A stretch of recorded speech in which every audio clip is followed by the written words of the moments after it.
You can't make this up. Oh my goodness. So I've been telling y'all for a minute now that Tatum is dumb and he's cooked. I've been telling y'all for a hot minute, and people were telling me, Lucas, you just a hater, okay? You just a hater. You just trying to hate on him. You jealous and all this. I was like, well, okay, all right. Because I knew he was dumb, because I had a debate with him a while back. It was over this story involving Melvin Harris. Now, Melvin Harris was a father. Long story short, Melvin Harris was a father. Guy tries to break into the stall of his daughter's bathroom, right? She goes in the bathroom, guy tries banging in and tries to get in. And Melvin Harris tells security, hey, you need to do something about this guy, or I do something about it. Sure enough, security doesn't do anything. Melvin Harris finds this guy and bow. That's what happens. Damn. Now, unfortunately, after this bow, the guy is no longer with us, all right? So Harris gets sentenced for that. And my stance was like, he did everything right. The only problem he did was going a little overboard, right? That's the only issue. And Tatum's issue was, well, he should have never done that because he didn't know that if the person who went into the bathroom, that was trying to enter the bathroom, was trans or not. I was like, okay, got you. Got you. That's all I needed to know, bro. That is all I needed to know. Because in my stance, if you try to hurt any type of children, it's donezo. Finito. Game over. I don't care if you're white, black, Asian, dumb, slow, mentally handicapped, blind. Doesn't matter. You done. Finito. Game over. That was not Tatum's response. And I even said, what happened if it had been your child? He'd be like, he said that he still wouldn't do it because he would be afraid that the person was trans going into the bathroom. Beta. I kid you not. I swear to you as God is my witness. I was like, okay, this Negro's dumb and he's a coward. Damn. Then we get into the cook part. Now, I've been telling y'all there are people who are cooked. When it comes to this political game, their integrity doesn't pay. It really doesn't pay, all right? I will say I'm an outlier in this political spectrum because when you can't imagine Sean Hannity, all right, turning into Anderson Cooper. That does not happen. When it comes to these pundits, you are that. You play for that team for the rest of your life. For the rest of your political career, you don't switch over, you don't do any of that, or you're done. So when you have someone like Tatum, when he quit law enforcement, I was like, oh, this man is cooked. This man is cooked, right? That means he is in it to win it. He has no other option. That is it. And throughout history, we have seen him take absolutely just ludicrous positions, especially when it comes to law enforcement. He is a bootlicking Sambo soldier when it comes to law enforcement, because that's what shaped his view of the world, is being around these bunch of officers. And he even says that, hey, it was the white officers who were going into the black community and they were helping the black community, and that's what warped his perspective, in addition to other stories that he talked about. Nevertheless, I was like, he's cooked. Like, there is no integrity, especially for someone who has no other options. He's not very articulate. He's not very knowledgeable. This is what he has to do. And then once you bring into children into the mix, right? Once you have a family, then it's like, yo, now you're going to risk going over and start telling the truth, but then risk a payment, risk a giant substantial pay cut. It's not going to happen. All right. It's not going to happen. His brain doesn't work that way. He's out of line, but he's right.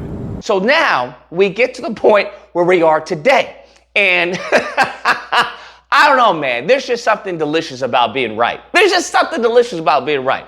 Because sure enough, I was telling people it's going to come back to haunt you, all right? Just as we saw with Candace Owens, because Candace Owens, she was smart enough to pivot, because her pivoting was getting knocked up by a billionaire. Like I said, ladies, you gotta screw up, all right? Screw up. Don't screw down. Don't screw sideways. Screw up, okay? She got knocked up by a billionaire. Now she can talk about the Jews and all of her conspiracy theories, right? She can go full retard. Tatum does not know how to play the game. So Tatum does not have an out. He didn't marry a billionaire, so he's stuck with this. This now comes to Netanyahu. Now Netanyahu was doing his rounds. He was making his rounds, a little a media tour, and he makes his way to Tatum. And he's on this Tatum show, he's talking about, hey, Israel is such a safe place for Christians. Ask them. Go ahead and ask them.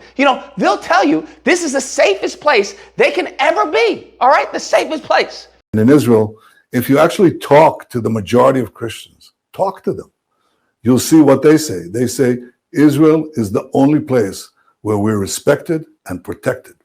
And Tatum, you know, being a bootlicking Sambo soldier that he is, he goes and says, yeah, absolutely. I will attest to that because I went there with a church group gathering, you know, and we went there for over 2 weeks. And I can attest to that as a Christian who went to Israel. I spent 2 weeks there with the church, and we had an incredible time.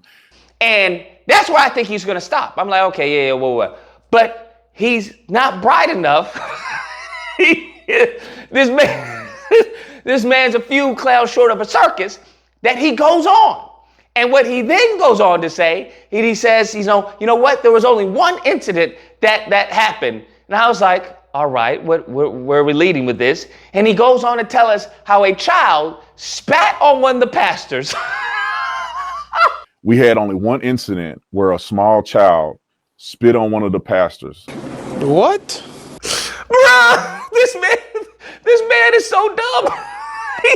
How stupid do you have to be, bruh? And you can see he's looking over it, because I can only imagine, right? Like his handlers are going, no, Tatum, leave that part out. Leave that part out. You have to understand, this is why teleprompters were created. For people like this. This is why they were created, all right? This is why people are given questions in advance, because of people like this. Because they're dumb. They have no intelligence, man. This man doesn't know up from down. He thinks he is saying a flattering story, you know, to jerk off Netanyahu. And little does he know, he's doing the complete opposite, bruh. The complete opposite. He goes and says that a Jewish child spat on the pastor and then tries to cover it up by saying, oh, well, you know, an adult came to us and told us that that's not a representation of the Jewish people there. And, you know, we didn't have any negative interactions with, you know, adults there. And it was really nice, you know, really nice there. And immediately after, there was an adult that came by and said, that's not a representation of who we are. You know, we love you guys. You guys are always welcome here. And I have to say, no adults gave us any grief. We had no issues whatsoever in our experience there. It was actually an amazing experience. You are a fucking idiot. That, I want y'all to understand, when I mean cooked, bruh. This man, forget medium rare. This man is well done, fam. He is donezo. That's why I'm like, y'all don't understand. Don't think about him actually, you know, having a wake-up call. This man has probably had multiple wake-up calls. But when you don't have any other options, when you have no other skills, when you're not very charismatic, when you're just dumb, all right, you have to stay the course. It's just, hey, I'm just going to bulldoze through. And that's what he's doing. Wake up, nigga. And now what's happening is that his audience is now turning on him. They're calling him every word in the book. They're calling him an N-word, a house N-word. They're telling him that he's, you know, a Mossad agent. They're talking about how the Jews hate black people and all this. Bro, they are going in on him, bruh. And Tatum is just, he's staying the course. He has no other option, bro. There is no detour for this man, all right? He is simple and dumb. This is simple Jack we talking about. So he's just staying the course, you know, rah-rahing for Israel, rah-rahing for the IDF. And it is just, man, it is a thing to behold, bro. It is absolutely amazing. I almost bet my life that will be the last interview that Netanyahu does with this man, unless he is given a script, unless he is given specific questions on what to say, on what not to say, on what questions to ask, and where to go on, bruh. This is the type of person, you tell him to jump, he says how. Anyways, guys, that's the video. Let me know what you guys think. Whether or not leave, looks, you're just a hater, okay? You're just a hater, and he's right. Okay, you're just mad that he's not anti-Semitic. That's what it is. Or you have to leave, yeah, that's that's what it is. This man is a brand new refrigerator. There is nothing inside, okay? Anyways, if you happen to disagree, you know where to find me Thursday through Saturday. Disagreement day. There'll be a number on screen. You call in, and we duke it out. Otherwise, I hope you guys enjoyed the video. If you did, please feel free to like, share, comment. Let me know what you guys think about this. And subscribe. And all that fun stuff. Till next time, guys, be amazing. We had only one incident where a small child spit on one of the pastors.